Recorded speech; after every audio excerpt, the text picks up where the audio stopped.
تكوين خروج لاوي عادة تثنية يشوع قدراء صموئيل أول صموئيل تاني ملوك أول وملوك تاني أخبار أول وأخبار تاني عذرا نحمية أستير أيوب مزامير أمثال جمعة نشيد أشعياء وأرميا مرافي أرميا حسقيال دانيال هوشع يوئيل عاموس عبيدية يونان ميخا نحوم حبقوق وصفانيا حجي زكريا ملاخي ولا ننسى أيضا الأسفار القانونية التانية مع 39 القانونية الأولى يا يهودي وباروك تكملة دانيال وأستير حكمة يشوع وسليمان وسفري المكابين متى مرقس لوقا يوحنا أعمال الرسل ورسائل بولس لروميا وكورنثوس الأولى ثم الثانية غلاطيا أفسس فيليبي وكولوسي تسالونيكي الأولى والتانية تيموثاوس الأولى والتانية تيتوس فيليمون عبرانيين ورسائل الجماعة وتشمل يعقوب رسالة بطرس 2 يوحنا 3 ويهوذا وأخيرا رؤيا يوحنا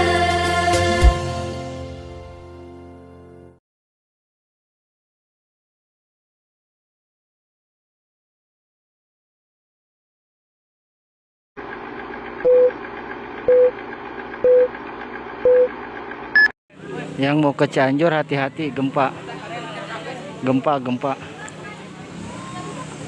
Hati-hati. Banyak pohon tumbang. Macet jalanan, langsung macet, gak bisa jalan. Pohon pada tumbang.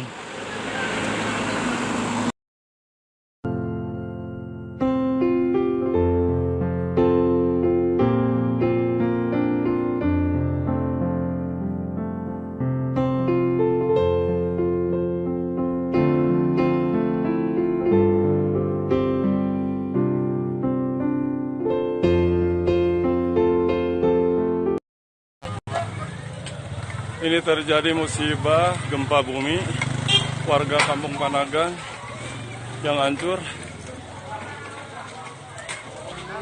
Ini korban anak pada semua material bangunan. Bantuan ya tuh, nonton, weh. Bantuan sekolah mana sekolahnya, bantuan ya jelema. Iya. Ya jelema ya, aduh. Ya Allah. Mangga warga Panagan, aduh.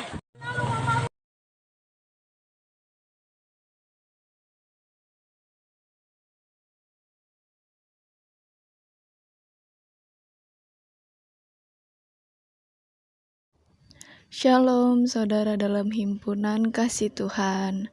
Apa kabar semuanya? Kiranya selalu kita diberi kesehatan, hikmat, serta berkat yang berlimpah oleh Tuhan kita, Yesus Kristus. Amin.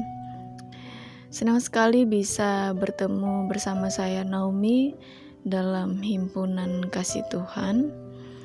Dan kali ini saya akan memberikan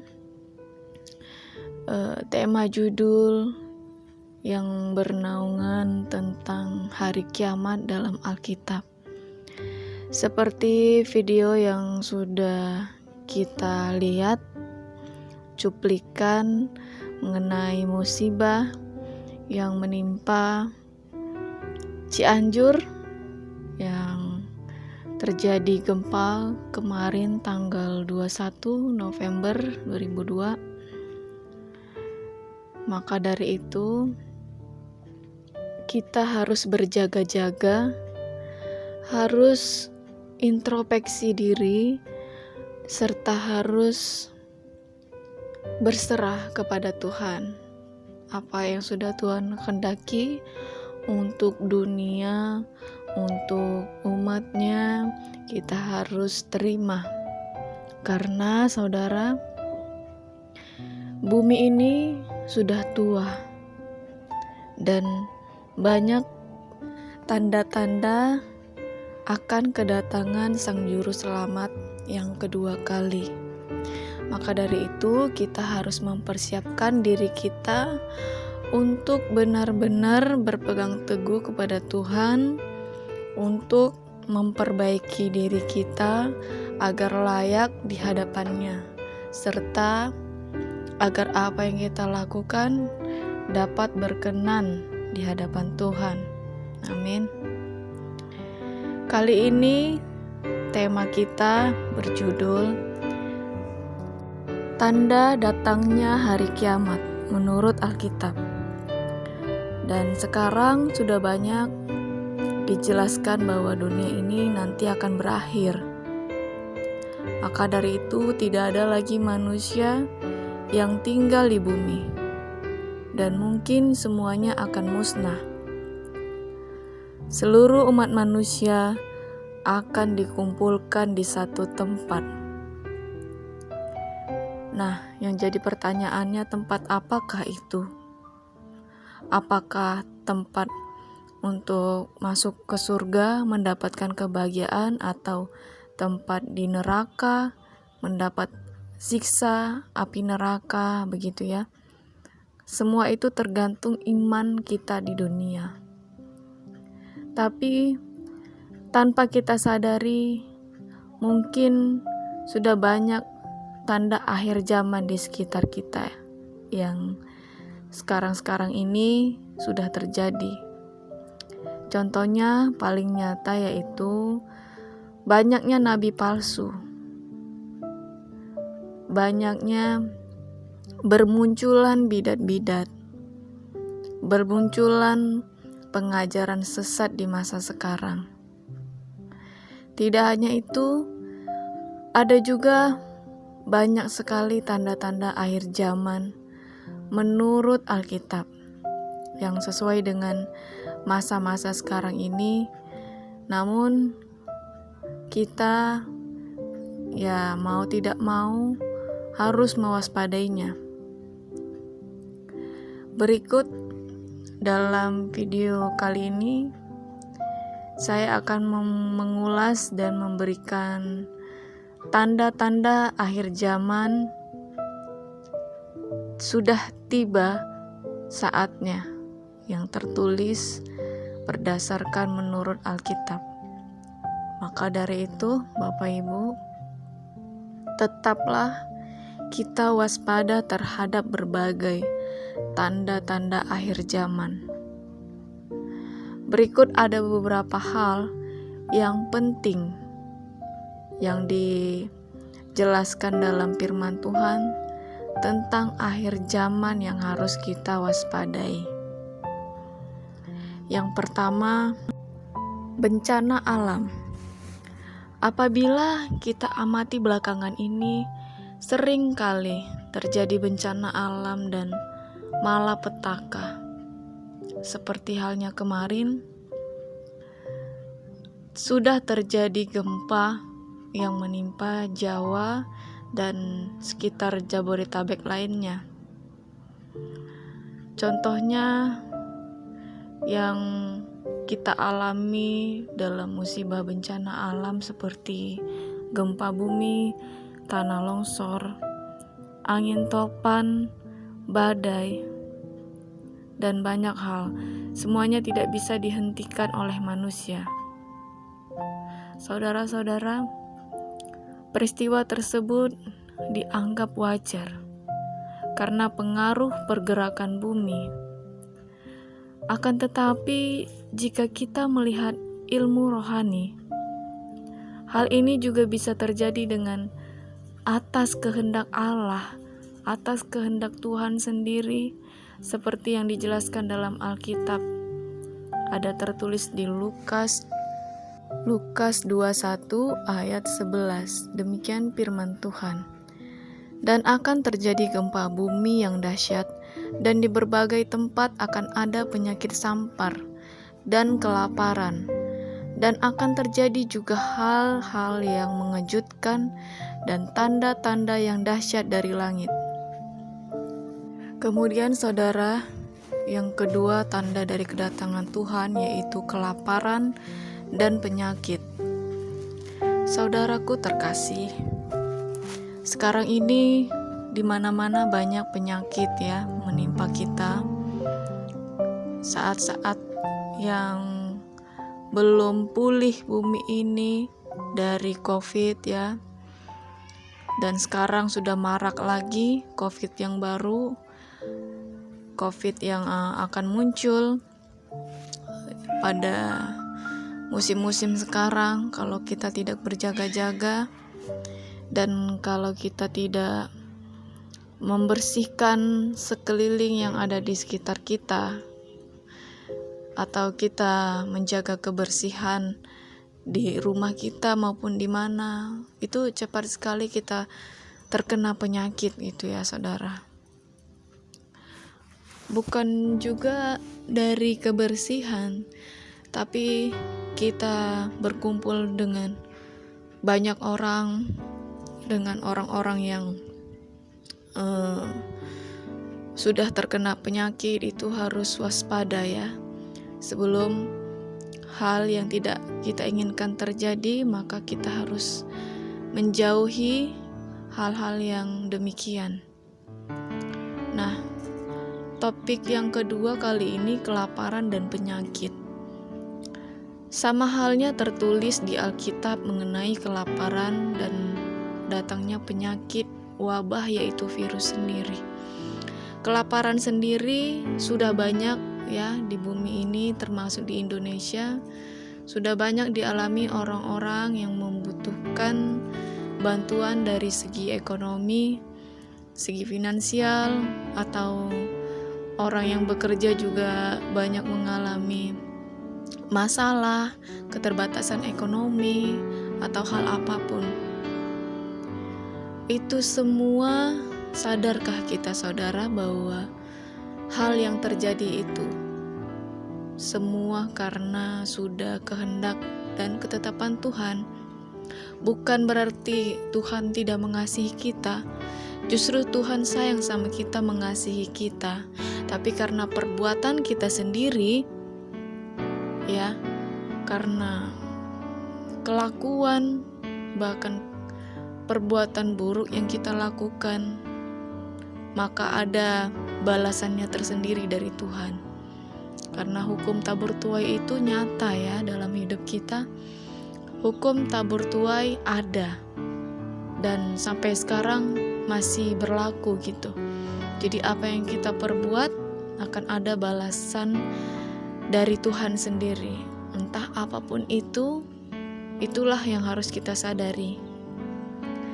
Nah, tema yang kedua ini kita bisa buka di ayat Markus 13 ayat 14 sampai 20. Di situ dijelaskan, apabila kamu melihat pembinasaan keji berdiri di tempat yang tidak sepatutnya, para pembaca hendaklah memperhatikannya, maka orang-orang yang di Yadea haruslah melarikan diri ke pegunungan. Orang yang sudah di peranginan di atas rumah, janganlah ia turun dan masuk untuk mengambil sesuatu dari rumahnya. Dan orang yang sedang di ladang, janganlah ia kembali untuk mengambil pakaiannya. celakalah ibu-ibu yang sedang hamil atau yang menyusukan bayinya pada masa itu. Berdoalah supaya semuanya itu jangan terjadi pada musim dingin, sebab pada masa itu akan terjadi siksaan seperti yang belum pernah terjadi sejak awal dunia yang diciptakan Allah sampai sekarang, dan yang tidak akan terjadi lagi. Dan sekiranya Tuhan tidak mempersingkat waktunya, maka dari segala yang hidup tidak akan ada yang selamat. Akan tetapi oleh karena orang-orang pilihan yang tepat dipilihnya, Tuhan mempersingkat waktunya. Haleluya. Jadi dalam ayat ini saudara menyatakan tentang nabi-nabi palsu dan tentang murka Tuhan kepada kita sekalian ya. Bagaimana kita menghadapi masa-masa sulit ini, adanya kelaparan, kemiskinan, dan penyakit juga bisa menjadi tanda-tanda kiamat menurut Alkitab.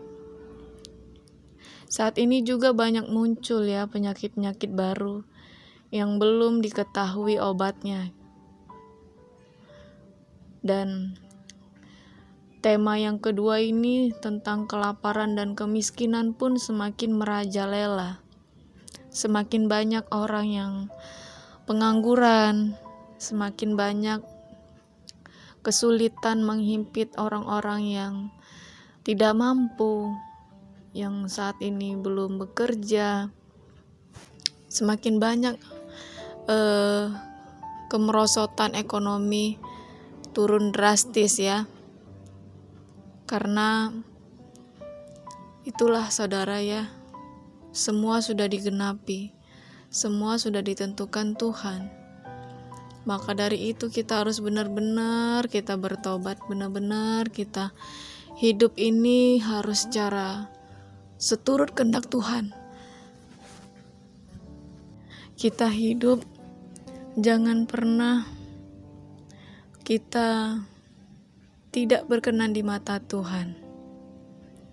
Seperti halnya kita ini anak Tuhan, dan Tuhan Yesus Bapa di sorga itu adalah orang tua kita.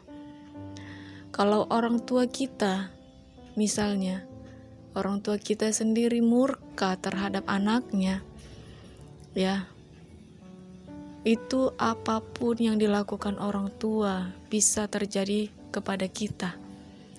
Jangankan doa orang tua ya, doa yang baik maupun yang buruk itu terkabulkan untuk anaknya. Apalagi jika kita berbuat yang tidak berkenan di hadapan orang tua kita, pasti kedua orang tua kita marah gitu ya. Nah, begitupun kita punya Bapa di sorga. Apa yang sudah kita perbuat di dunia ini, pasti Tuhan murka kalau tidak berkenan di hadapannya. Kalau tidak seturut dengan jalan perintahnya, Tuhan tidak suka. Karena anak-anaknya, anak-anak Tuhan kita ini harus menjalankan perintahnya dan melanggar larangannya kita jauhi ya saudara. Jangan kita sudah berada di jalan yang benar, sudah menjadi pengikut Kristus, kita bisa berlaku apa saja walaupun sudah ada jaminan keselamatan. Tidak, Tuhan itu Maha tahu. Tuhan Yesus tahu apa yang kita perbuat. Ya saudara, kita harus tetap hidup seturut kehendak Tuhan. Kemudian tema yang ketiga berjudul kekerasan. Ya, perihal yang ketiga ini sangat banyak terjadi. Misalnya, seorang suami yang mukul istri, bunuh istri, begitupun sebaliknya seorang istri yang keras kepada suami. Ada juga seorang istri yang membunuh suaminya. Begitupun kalau orang tua dan anak, ada juga yang seperti itu. Benar-benar luar biasa ya. Sungguh, kalau bisa kita lihat, sungguh aneh semakin lama dunia ini. Orang terdekat, orang yang dikasihi saja bisa berlaku seperti itu. Tapi kita nggak usah heran ya saudara, karena pada zaman Nuh juga kekerasan terjadi di mana-mana. Tidak ada satu orang pun yang menghiraukan sesama. Mereka berbuat semaunya, dan hal ini bisa kita amati di masa sekarang ini, bahkan masa-masa saat ini lebih parah gitu ya. Ada banyak contohnya yang terjadi dalam kekerasan kepada manusia. Banyak seorang orang tua yang tidak menganggap anaknya, yang membuang anaknya, bahkan ada pun anak sendiri yang berlaku seperti itu. Sangat-sangat ironis ya. Tapi itulah yang terjadi, yang sebenarnya kita bisa lihat di berita-berita sekarang ini. Banyak sekali, setiap hari bahkan ada saja ya kekerasan itu yang menimpa hidup orang yang tidak bersalah, menimpa orang yang sangat membutuhkan pertolongan begitu ya. Misalnya, jangankan kekerasan yang diberlakukan kepada orang tersayang, bahkan kekerasan juga terjadi di jalan-jalan ya. Dimanapun kita berada harus waspada memang, karena di jalan itu bahaya sekali ya. Jika ada perampok, maling, bisa menjadi pembunuhan tragis, bisa menjadi bacok-bacokan ya. Aduh, itu benar-benar kita harus hindari ya saudaraku. Maka kalau kita bepergian, kita harus hati-hati dan tetap waspada, tetap andalkan Tuhan kemanapun kita berada, agar jika kita bepergian, kita berdoa seturut perintah yang diajarkan Tuhan, maka perlindungan itu ada ya. Tuhan melindungi anaknya jika anak itu mengingat kepada Ia. Kalaupun dia tidak berdoa juga tetap Tuhan kasihi. Itulah Tuhan baik memang ya. Terkadang kita lupa berdoa, tapi tetap kalau kita bepergian tidak terjadi apa-apa, karena Tuhan menyertai perjalanan. Dan saat kita berkendara, Tuhan ada bersama kita. Itu Tuhan kasihi. Tapi ada baiknya ya kalau kita minta perlindungan Tuhan untuk melindungi senantiasa. Dimanapun kita berada, kita harus berdoa terlebih dahulu, minta tuntunan Tuhan agar kiranya kita dijauhkan dari mara bahaya ya. Kemudian tema berjudul yang keempat yaitu perang di mana-mana. Bapak Ibu saudaraku terkasih, kita tahu sekarang ini banyak perang yang bermunculan, keributan di mana-mana. Seperti yang ada di Palestina, Brunei, maupun daerah luar negeri banyak peperangan ya. Tapi bukan cuma daerah di sana. Indonesia juga banyak peperangan. Bukan sesama daerah saja, bukan sesama bangsa saja, bahkan sesama suku juga banyak yang bertentangan. Karena kita tidak usah khawatir ya, itu semua harus terjadi. Peperangan itu harus tergenapi dalam hukum firman Tuhan yang sudah tertulis di Alkitab. Karena sejak zaman dulu, perang memang sering terjadi. Entah itu antar bangsa, agama, ataupun kerajaan. Hingga masa kini pun juga ada peperangan terus-menerus terjadi. Lalu turun-temurun ya antara keluarga, saudara. Ada juga yang bertentangan, selisih paham dari generasi ke generasi, saling ribut. Selalu ada aja korban dalam peperangan itu yang muncul dari masalah yang timbul ya, antara membela bangsa dengan bangsa, suku-suku, membela agama masing-masing. Selalu ada aja korban jiwa yang muncul. Itu manusia ini sudah terbelenggu akan kemaksiatan, terbelenggu dari dosa karena membela suatu yang tidak untuk dibela. Seperti halnya jika kita perang karena suku dan agama, itu tidak benar-benar layak di hadapan Tuhan. Karena Tuhan Yesus sendiri tidak untuk dibela. Tuhan Yesus datang ke muka bumi ini untuk membela manusia, untuk mendekatkan diri manusia agar dekat dengan Allah Bapa. Karena bumi ini sudah terkutuk ya saudara. Dunia ini sudah terkutuk sebelum kedatangan Tuhan Yesus pertama kali. Sebelum Tuhan Yesus lahir, bumi ini sudah terkutuk. Karena dosa manusia, dosa Adam dan Hawa, hingga Bapa murka kepada bumi ini.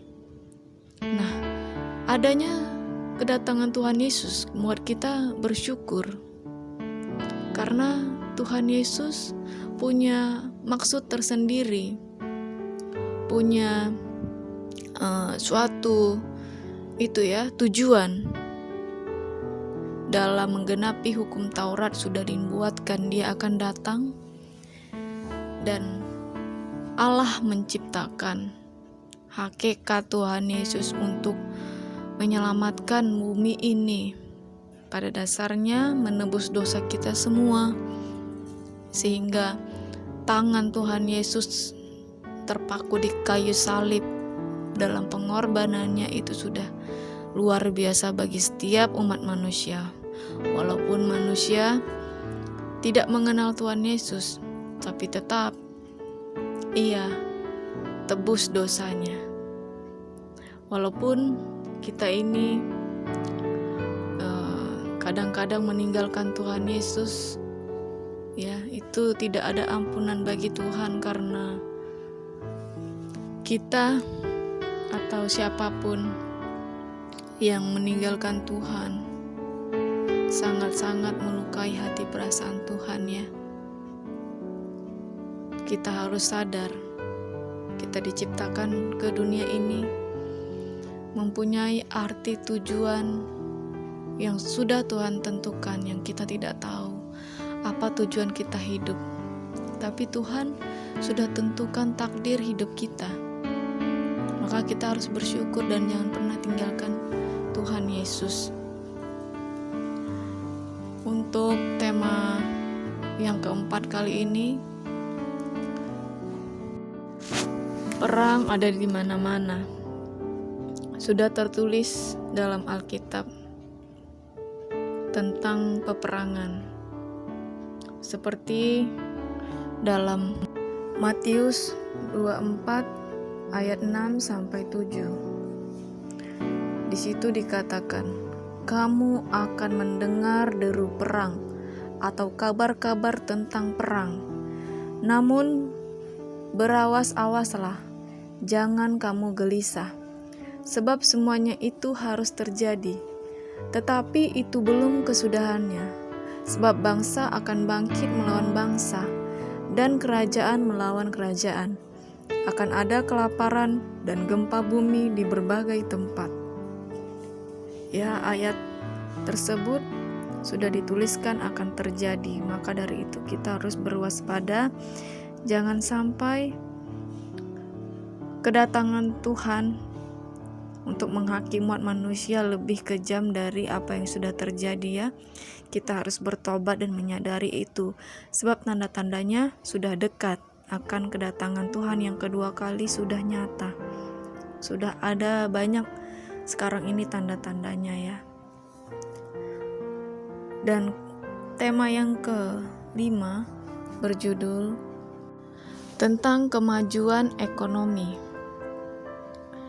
Bapak Ibu Saudara, di samping adanya dampak buruk yang sudah terjadi saat ini, ada juga peningkatan yang terjadi pada bidang-bidang ekonomi serta perindustrian. Nah, kemajuan hal ini biasanya terjadi di negara-negara maju ya.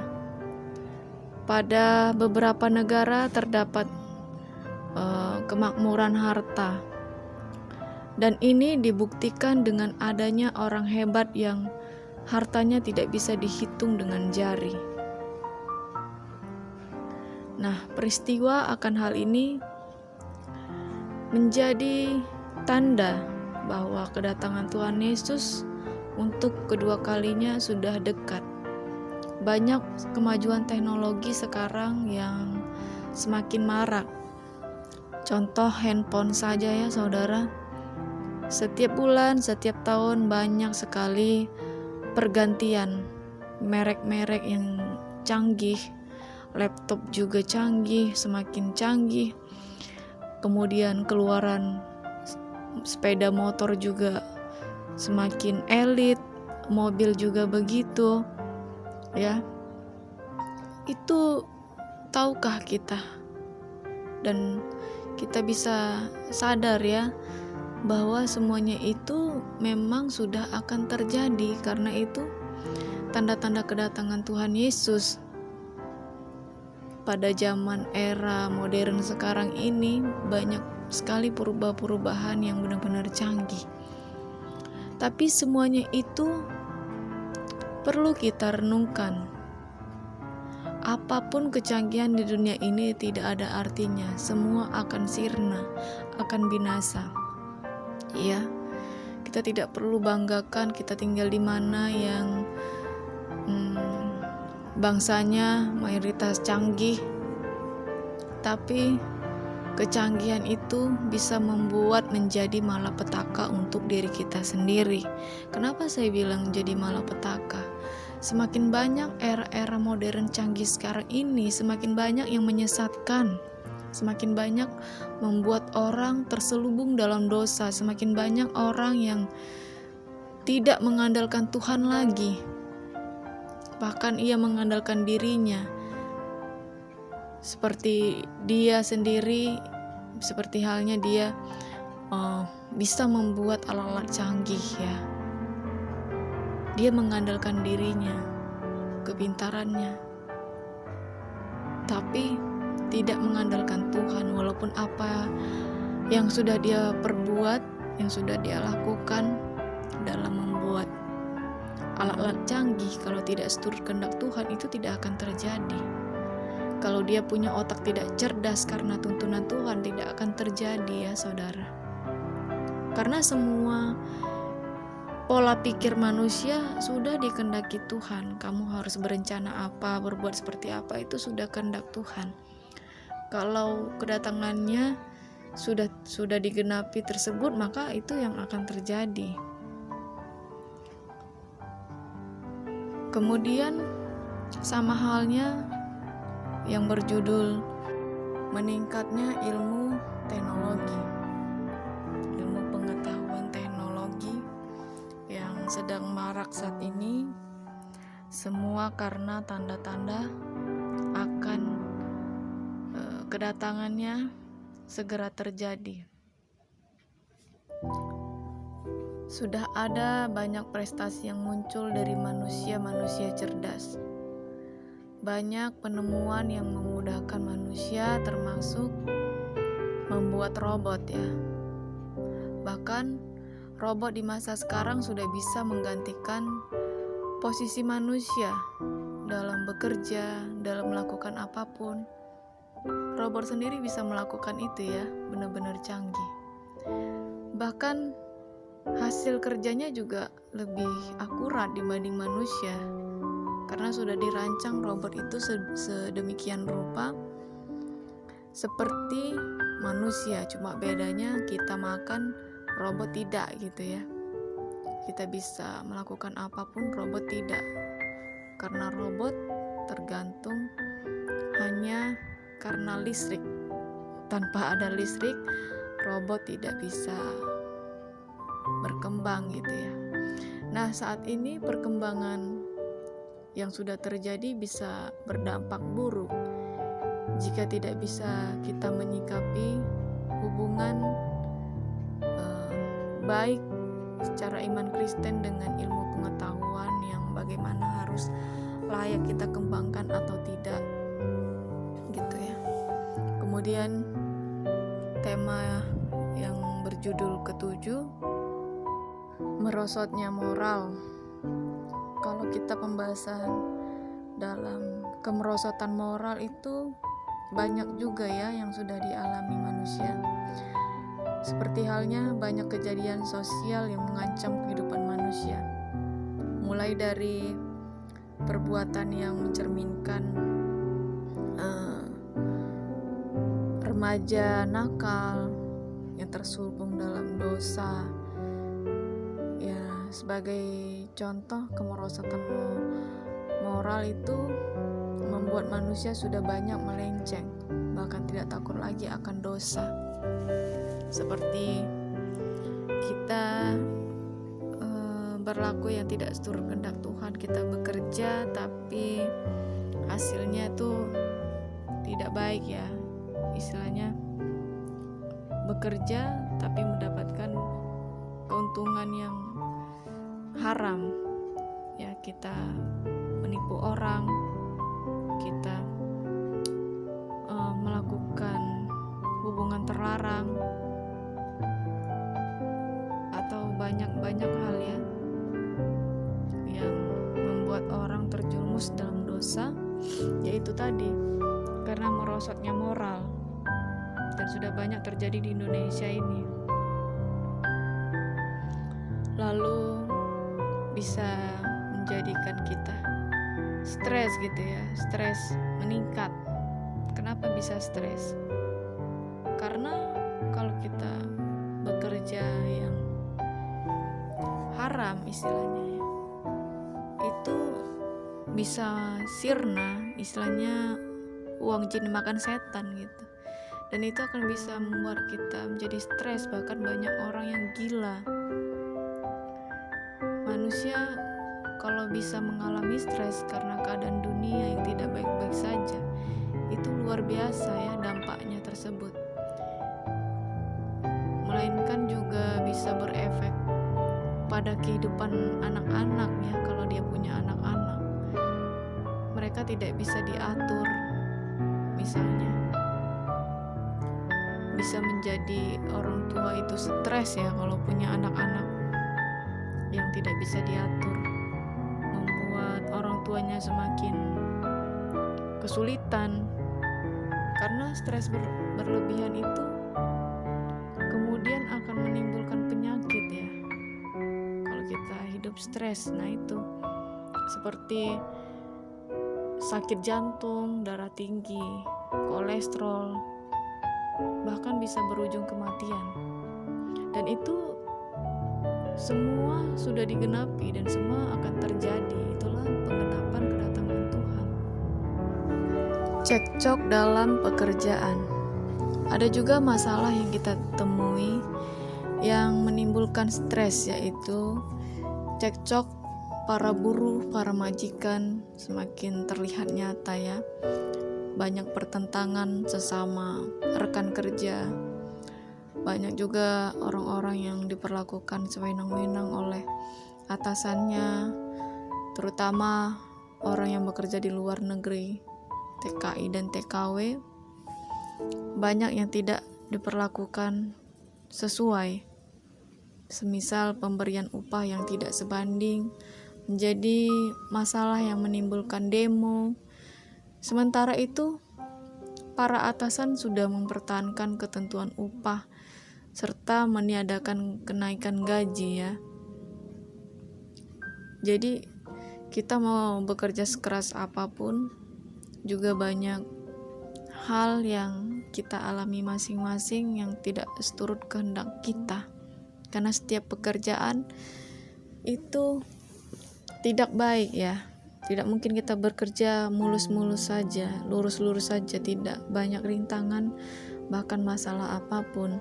Banyak juga orang yang cari muka kepada atasan, banyak juga yang menjerumuskan teman sendiri, bahkan menjatuhkan martabat sehingga rekan kerjanya diberhentikan.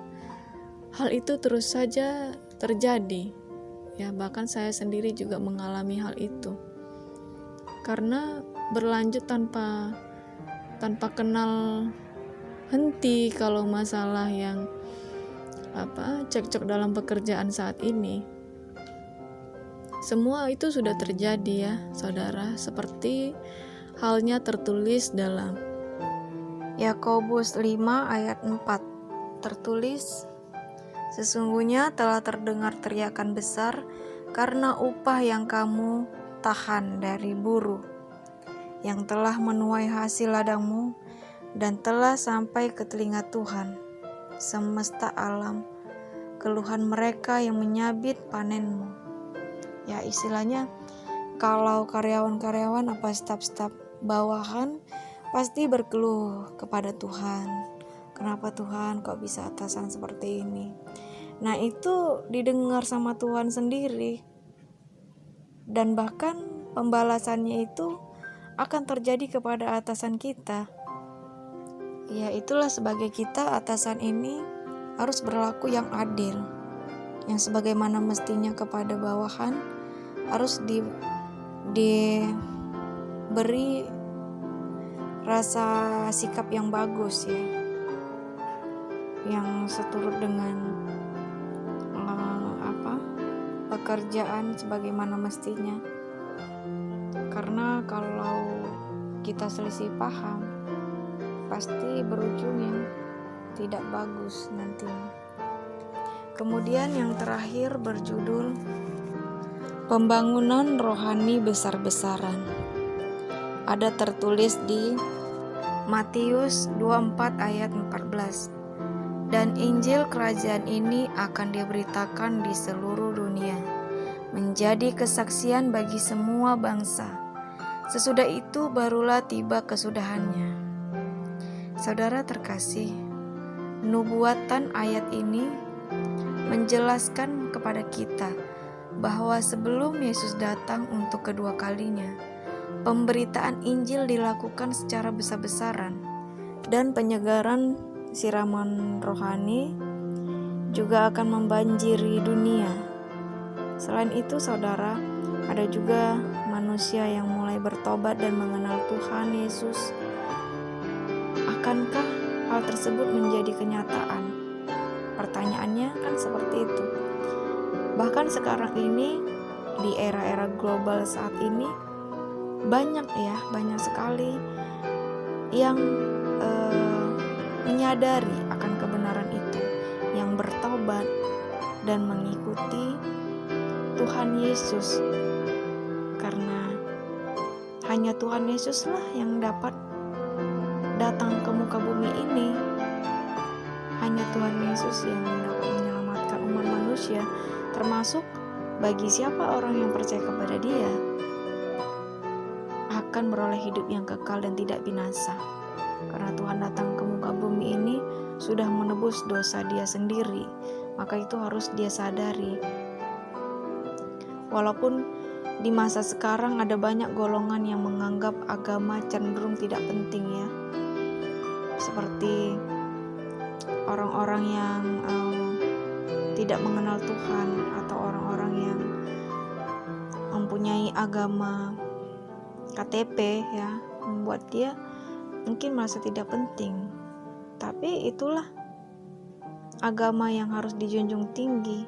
Walaupun dia merasa tidak penting, agama itulah yang menyelamatkan dia. Lantas kalau dia tidak menjalankan imannya, apapun agama itu, kalau dia tidak menjalankan imannya, ya dia akan binasa.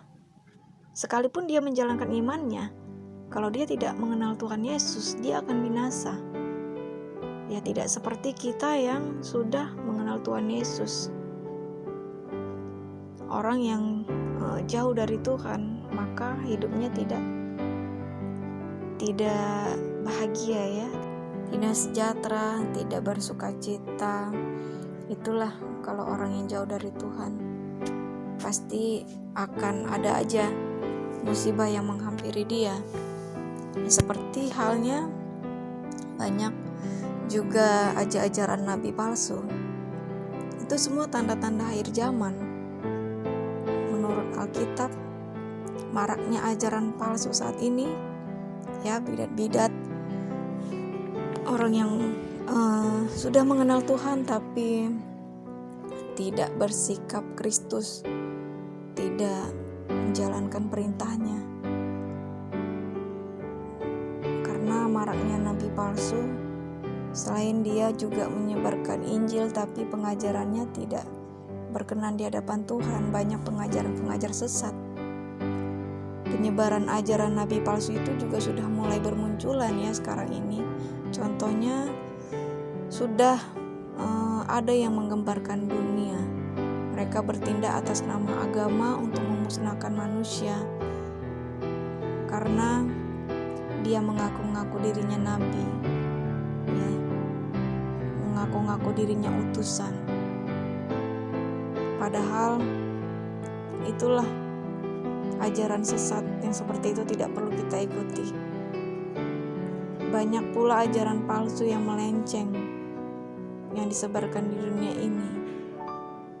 Ya, kita harus bisa melihat dan menelaah mana yang pantas untuk kita dengar, mana yang tidak. Sekalipun banyak kita juga pengikut Kristus, juga pengajarannya berbeda, dan kita harus benar-benar menelaah ya, harus benar-benar lihat.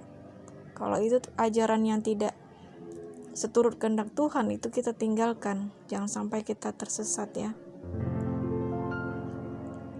Karena sebelum akhir zaman tiba, seluruh tanda di atas langit-langit akan terlihat ya, terlihat jelas.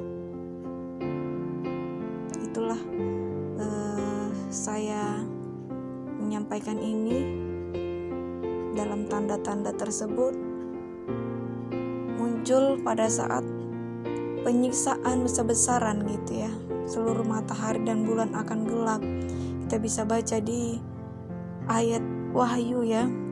Itu banyak sekali tanda-tanda apa kedatangan Tuhan Yesus seperti apa. Karena dunia tidak lagi melihat siang dan merasakan panasnya matahari, tapi hidup dalam gelapnya malam. Nah, sampai akhirnya bintang-bintang pun di langit berjatuhan dan terjadi hujan meteor. Itulah yang akan datang pada hari penghakiman atau hari kiamat yang akan datang nantinya. Maka dari itu kita harus mewaspadai, perbaiki diri, serta harus hidup seturut kehendak Tuhan, berjalan di jalan kebenaran. Ya, saudara terkasih, mungkin sekian dulu pembahasan dari saya mengenai tanda akhir zaman menurut Alkitab. Kiranya kita bisa menghindari pertanda buruk tentang akhir zaman tersebut, dan kiranya kita bisa menjadi lebih baik lagi ke depannya. Amin. Saudara terkasih, saya akan nanti di akhir video ini akan memberikan beberapa video cuplikan yang terjadi kemarin lalu di Cianjur menimpa warga sekitar ya. Sangat dahsyat gempa tersebut, 5,6 skala Richter.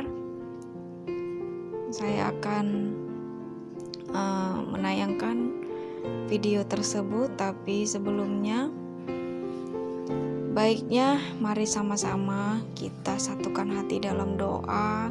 Kita mendoakan sama-sama untuk mereka yang ada di sana, sekiranya sudah tidak banyak lagi korban yang menimpa warga sekitar Cianjur. Kita senantiasa membantu juga ya saudara dalam doa, dukungan maupun serta dana kita kirimkan ke pihak yang di sana ya. Jadi kita harus senantiasa menolong.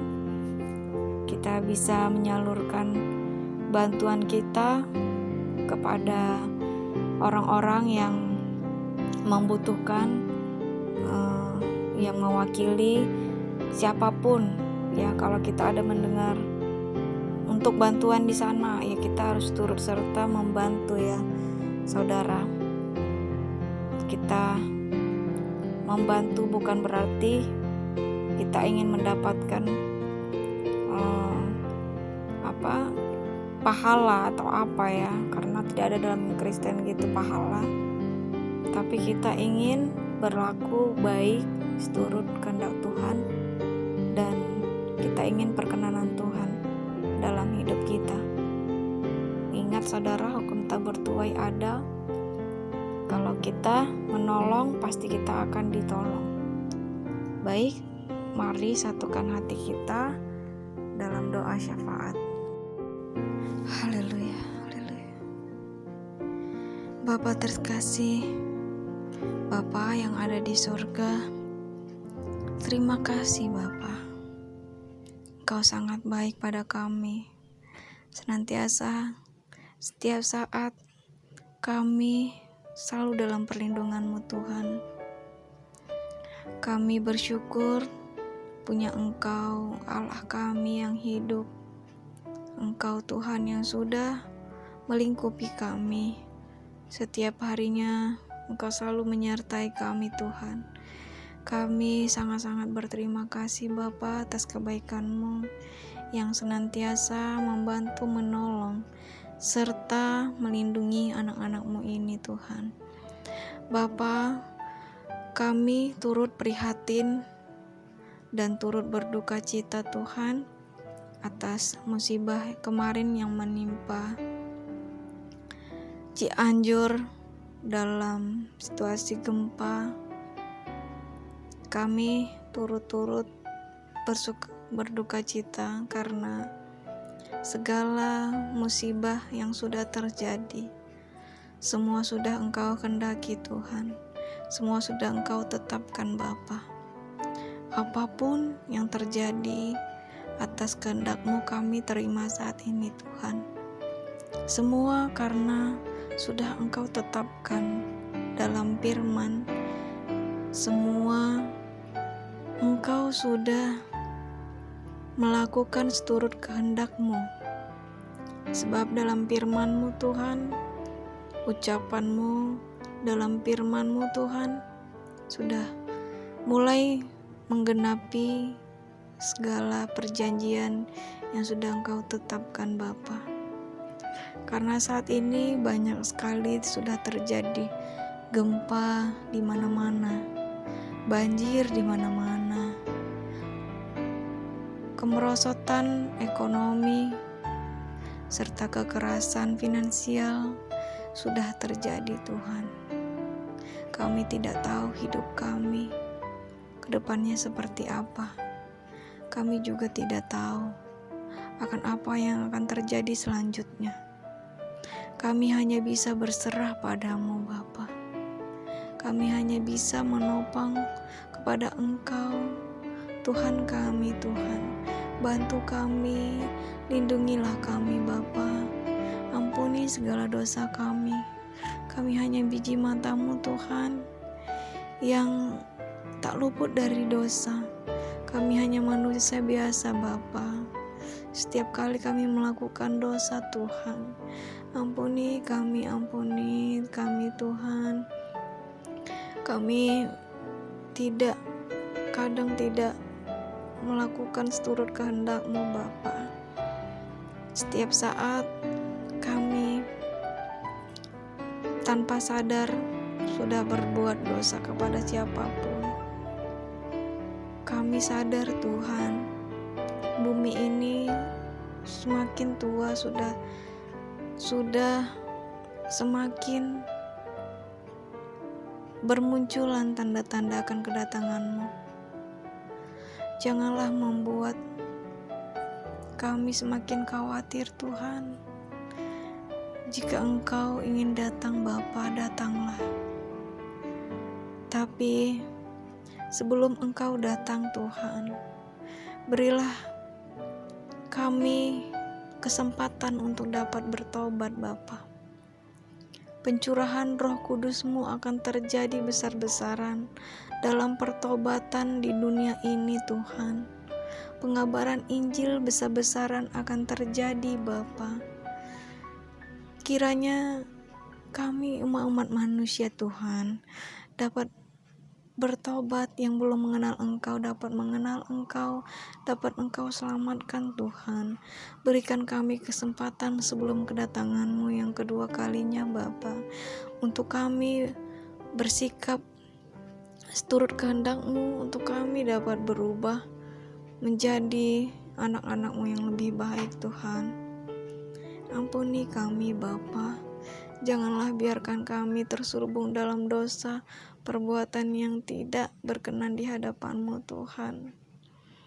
Ya Bapa, berikan pencurahan Roh Kudus-Mu besar-besaran dalam pertobatan kepada setiap kami Tuhan, agar orang yang belum mengenal Engkau dapat bertobat, dapat berada di jalan-Mu, dan dapat Engkau selamatkan juga Tuhan. Sebab tangan-Mu yang terpaku di kayu salib sudah menebus dosa setiap umat manusia. Maka manusia harus sadar akan Kristus, akan Engkau Tuhan kami yang hidup, yang sudah menebus dosa kami Bapa. Terima kasih Tuhan, terima kasih Engkau sangat baik. Sekarang dan sampai selama-lamanya Kau selalu melingkupi kami, menyertai kami Tuhan. Walaupun kami setiap sadar hidup kadang berbuat dosa, tapi Engkau mengampuni kami. Dan jika kami sering berbuat dosa, pasti juga Engkau murka kepada kami Tuhan. Dan jauhkanlah hal-hal yang buruk ke dalam diri kami, agar kami dapat berjalan seturut kehendak-Mu Bapa.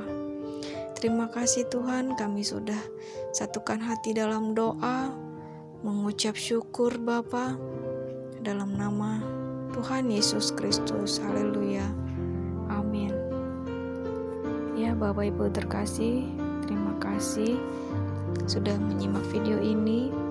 Kiranya dapat mengedukasi kita semua serta bermanfaat bagi kita semua. Amin. Dan saatnya saya ingin membagikan beberapa video ulasan yang terjadi kemarin lalu di Cianjur atas musibah gempa bumi. Kita membantu dari segi doa, karena doa orang yang benar sungguh besar kuasanya. Kita membantu mereka ya saudara. Dalam doa kita bantu agar kiranya Tuhan melindungi mereka juga di sana, agar orang-orang yang membutuhkan pertolongan dapat Tuhan tolong, dan dapat kita juga turut serta untuk menolong sesama. Ya, berikut video selengkapnya.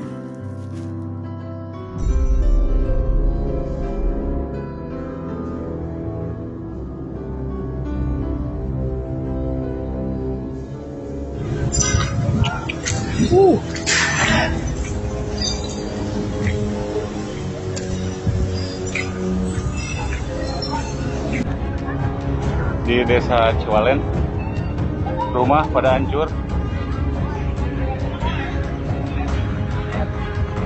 Yang mau ke Cianjur hati-hati gempa. Gempa. Rumah hancur. Innalillahi. Di Desa Gasol, Kecamatan Cugenang, warga masyarakat panik. Gempa buminya begitu dahsyat, getarannya mendadak. Assalamualaikum warahmatullahi wabarakatuh. Terjadi gempa di Desa Gasol, tepatnya di Kampung Munjul.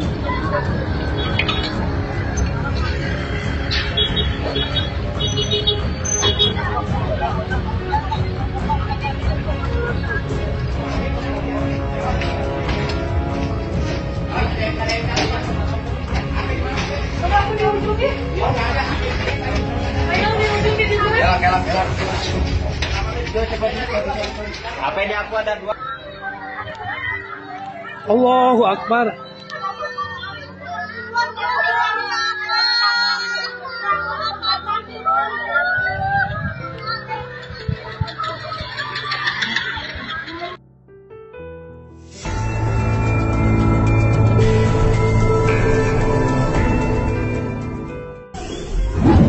Info gempa bumi di Cianjur, Jawa Barat hari ini.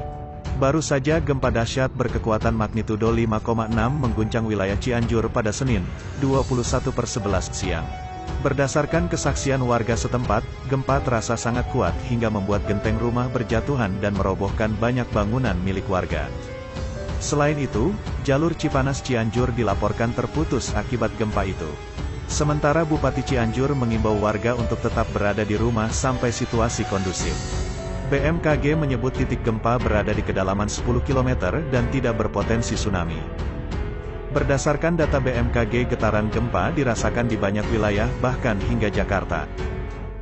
Berikut ini wilayah yang terdampak meliputi wilayah Cianjur skala 5-6, di Garut skala 4 dan 5, dan di Sukabumi skala 4-5. Lalu, Cimahi, Lembang, Kota Bandung, Cikalong Wetan, Rangkas Bitung, Bogor dan Baya skala 3 mmi.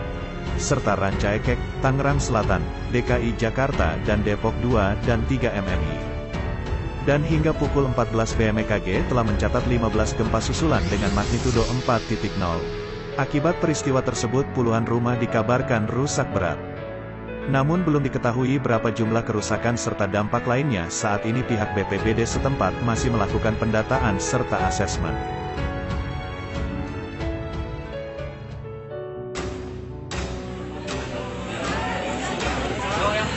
Macet, jalanan langsung macet, gak bisa jalan. Pohon pada tumbang.